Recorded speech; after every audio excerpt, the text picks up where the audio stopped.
Hi everyone, welcome along. I've got a really fun little cozy tutorial that's going to help us practice glazing and layering. It is this sweet little set of socks that has been done like a greetings card, which is just going to be a really fun way to remind us how we can use the same colours to layer up and create transparent glazes, to create really delicate details, and then you can use much stronger versions of those same colours to create gorgeous layers, and in the process we've got a really cool card. So grab your paints and let's get started.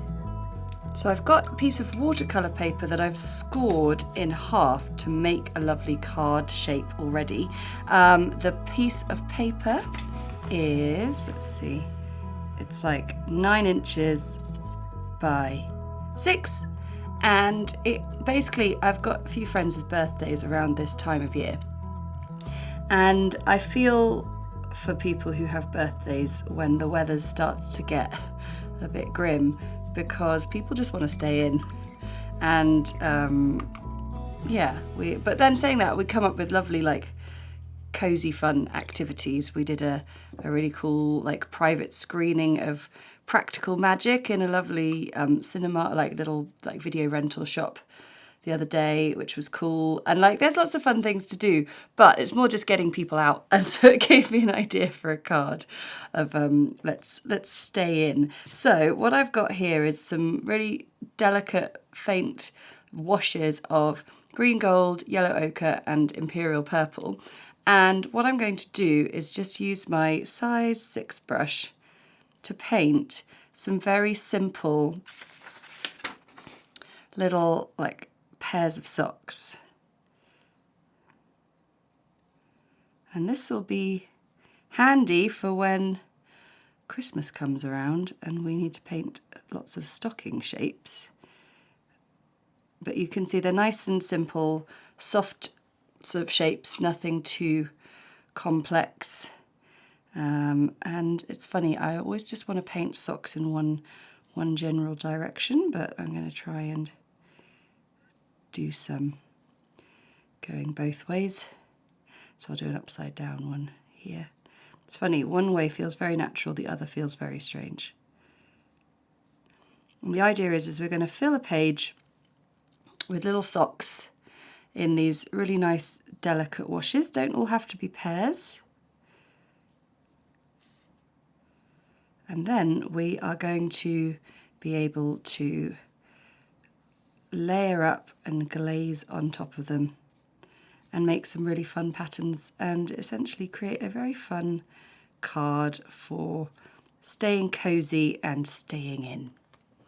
So I let those dry, and then what I've done is I've taken a sort of darker version of each colour. So I've got deep sap green here, burnt sienna and moonglow, and with all of them they're quite faint washes, and I just sort of mixed them into the colour I was using before to make sure there's a good connection. You know, there's a bit of that colour in there so it feels like they work together. And then with my size 0 brush, what I want to do is paint a glaze on top to start a pattern. And I thought what might be fun is if we do a little sort of diamond design down these socks.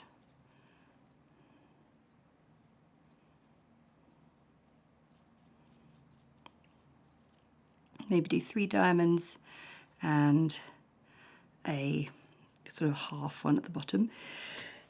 Excuse me. You can tell the weather's changing because I normally am able to hold that sneeze and paint before it gets to me. So I'm going to repeat that on this other sock and then come up with some more little glaze pattern ideas that we can pop on, and then we can let those dry and then layer up with another bit of detail. So this sock tutorial is a really fun way of practicing your layering techniques, essentially. I do love if I can come up with ways to teach techniques all cleverly disguised by something fun. So we'll use the burnt sienna.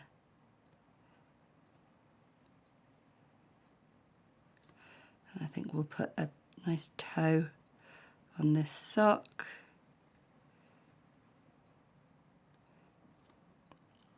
And a little heel as well.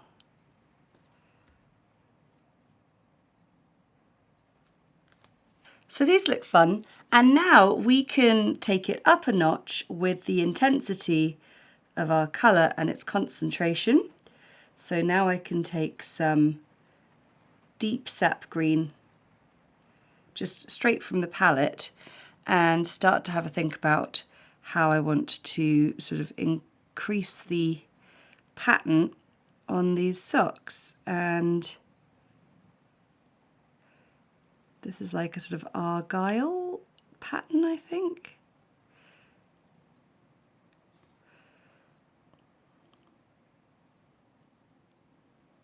That's fun. And then also there might be places where you can add little bits of detail that you haven't even thought of. And that just shows you the difference between layering and glazes. So we can just now have some fun adding lovely little details. And you'll see how the way I'm making the marks is very simple, but I'm also just able to just finesse the finished shape of that sock whilst also just sort of masking over some of those wobbly bits.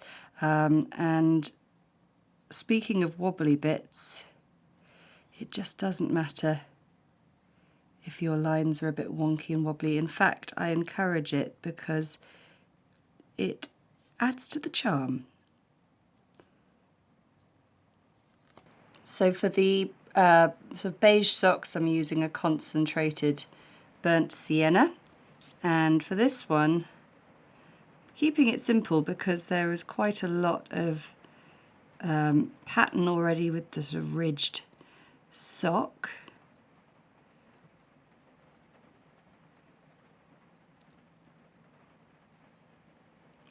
And I'm just doing a little sort of stitched cross with four little marks. And that looks really lovely. And I'm able to do all of this with my size 0 brush quite happily. But if you fancy going down a size and going to a really small detail brush, then that will help. But it's funny, sometimes if you go too precise and too tiny, it can sometimes lose the charm of the sort of wobble of your socks. So just keep that in mind.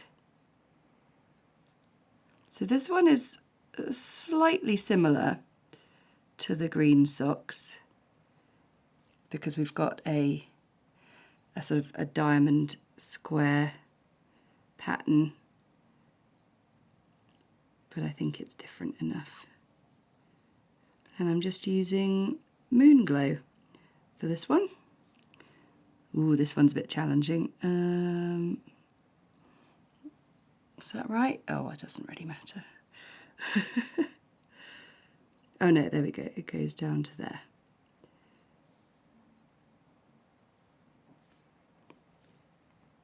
Yeah, that'll do. I salvaged it by just adding a heel.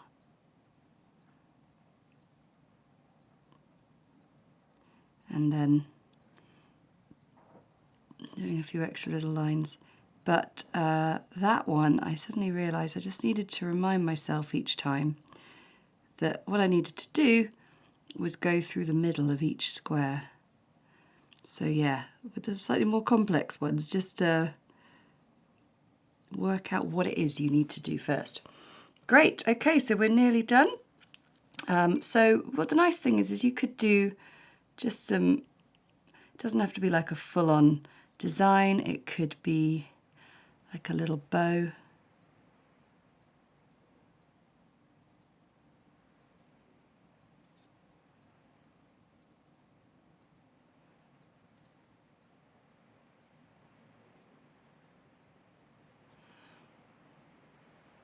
And then I might just do some little extra stripes on there. But that one is all good. And then down here, I'm going to add the stripes. But gosh, you could really go to town with the colour palette. I was quite interested in keeping it really limited because I love a limited colour palette, because I always think it makes your pieces look really professional. And I'm going to do some extra little lines there. And there we go. So we're just going to let that dry, and then I think I might do just a little bit of lettering. So I've written some wording, and then I just looked at it and thought, I feel like that needs a little bit more.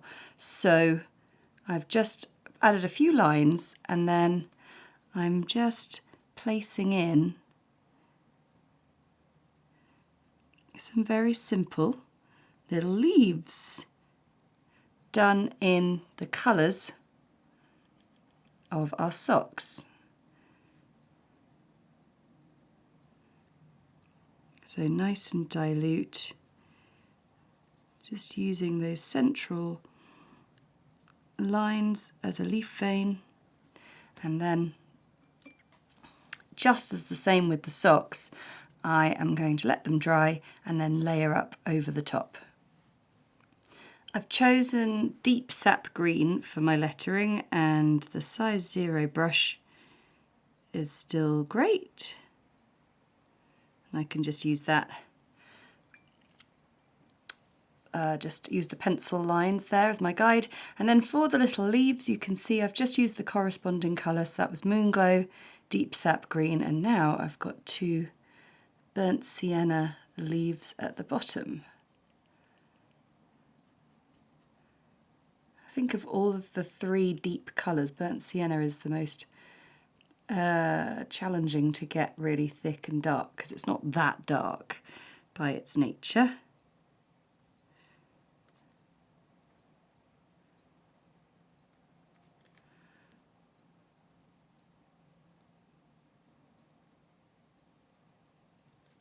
And there we have it. A really lovely little autumn card. So all I need to do is rub out the pencil, and then we'll be done. So there you have it, a lovely card for these darker, colder months. Who are you going to send this to?